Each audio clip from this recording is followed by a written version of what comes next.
अरे आम्हाला काय मिळालं या सगळ्या व्यवस्थेमध्ये? आज आम्ही आरक्षण मागतोय, धनगराची पोरं म्हणतायत आमच्या आरक्षणाची अंमलबजावणी करा. का आम्ही आरक्षणाची अंमलबजावणी करा म्हणतोय? जिसकी जितनी संख्या भारी उसकी उतनी भागीदारी, या तत्वावरती आम्हाला न्याय मिळत नाही. किती आमदार आहेत आमचे? कुठल्या कुठल्या पार्टी आम्हाला तिकीट देतात?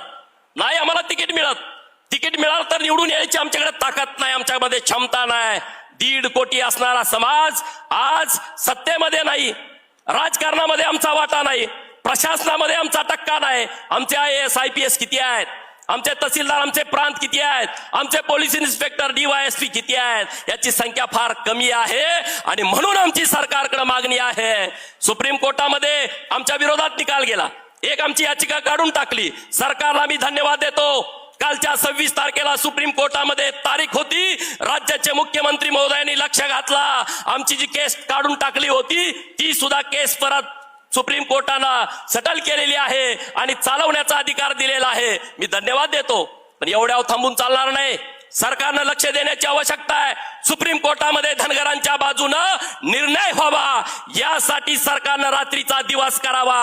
ही माझी तुम्हाला हात जोडून विनंती आहे, ही माझी विनंती आहे.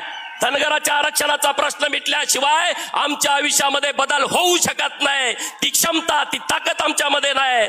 रस्त्यावरती मेंढपाळ आहेत, 35 किलोमीटर मेंढपाळ चालतोय, रोज कुणीतरी गुरासारखं मारतंय, रोज जीव घेणं हल्ला होतोय. अरे इतकं वाईट वाटतं, रोज लोकांचे फोन येतात, मेंढपाळ रस्त्यावरनं चाललाय, त्याला कुऱ्हाडीचा घाव घातला, रस्त्यावरनं मेंढपाळ चाललाय, बंधाऱ्यामध्ये पाणी प्यायला आला, त्याला गुरासारखा मारला. अरे आम्ही काय केलंय? आम्ही काय केलं? आमच्याकडून नुकसान झालं, भरून घ्या, पण तुम्ही त्याला गुरासारखं मारताय.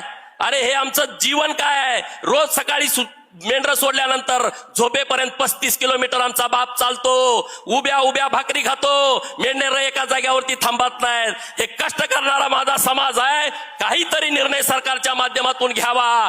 धनगरांना मला एवढंच सांगायचं आहे, तुम्ही संघटित व्हा, एकजूट व्हा. धनगर आरक्षण हा आपला हक्क आहे आणि तो मिळवल्याशिवाय आपल्याला गप्प बसायचं नाही.